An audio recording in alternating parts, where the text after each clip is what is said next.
There's an immense amount of pride that I think many Canadians feel, and myself included, about the NHL team at Electronic Arts. They have been killing it for many, many years, and it's easy to be excited with every one of their releases, knowing that it is a team of incredibly passionate, hardcore fans of actual hockey that put this thing together with a lot less resources than the other big league teams within EA Sports. I'm talking about FIFA and I'm talking about Madden specifically. And, you know, that team, that EA Sports hockey team, struggles year in, year out to outdo themselves and to top themselves with new features and new contributions to this sport that is Canada's, pastime and Canada's favorite sport among the many that we play. And, I get all of that and I love all of that. And that's been a tremendous source of joy for me when I play these games, and has been since I played the very first NHL games on my Sega Genesis. I adore this franchise and I adore this team, which has had many permutations over the years. It's been more than 2 decades now, but man, they have killed it with lots of fantastic games. And the challenge becomes when you're nitpicking and, as a critic, you kind of have to complain about certain elements and sort of point out things that disappoint you about the game a little bit. And NHL 17 is so stacked with features, and I could just list them off for probably a good half an hour and go into all kinds of detail about them.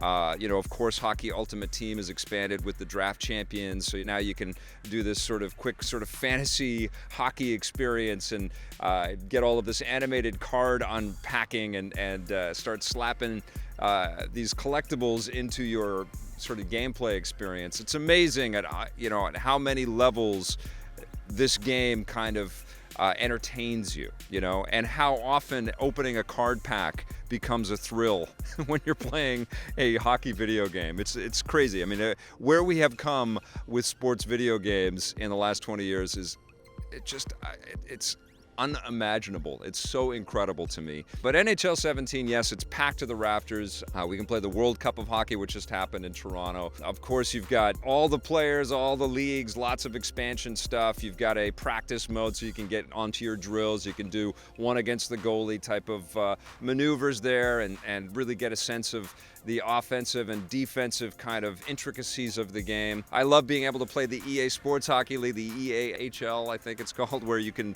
join up with other people and play online. That's cool. The online play worked really well for me as well. I played people while I was in Salt Spring Island. Actually, I brought my PlayStation 4 and was playing people online. And I've been enjoying my whole way through this experience, but here comes the nitpick on playing hockey.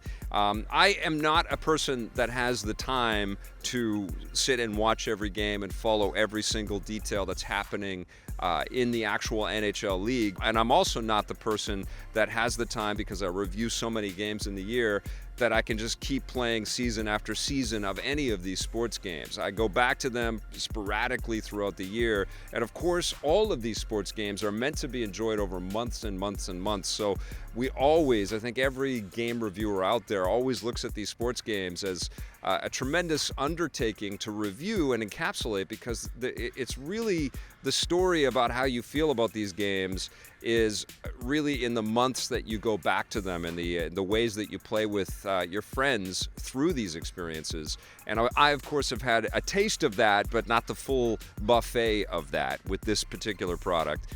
And I've enjoyed myself. But one thing that I definitely have noticed, it's getting cluttered with all of the different choices and all of the different ways that you can sort of dive into this experience.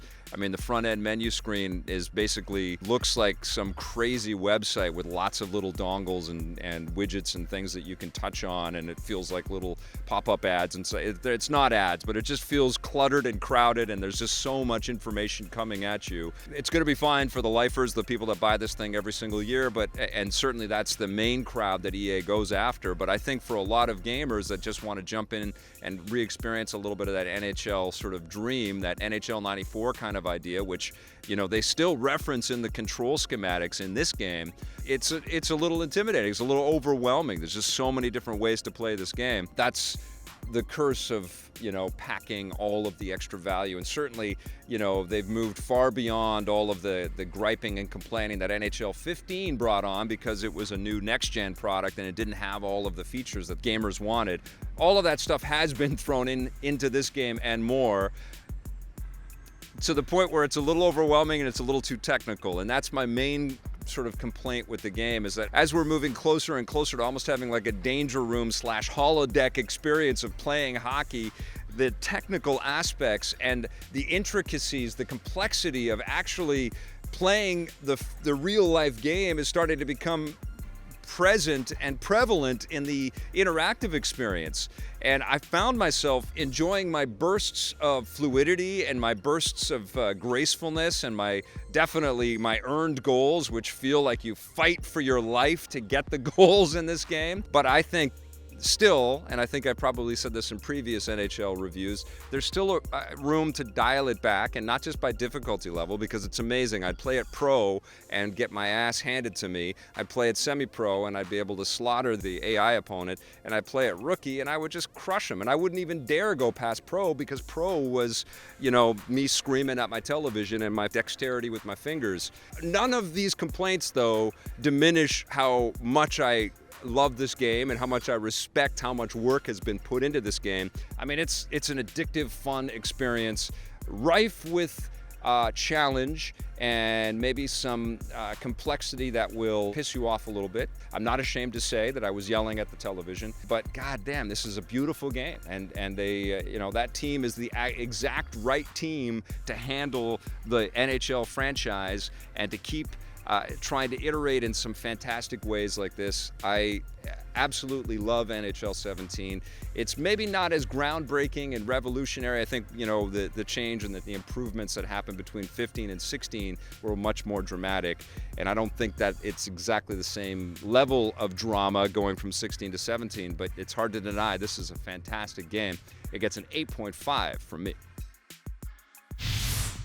Hey, thanks for checking out that video on our EPN channel. It's just one small part of the things that we make around here. So if you liked it, don't forget to check out some of our other vids and hit that subscribe button.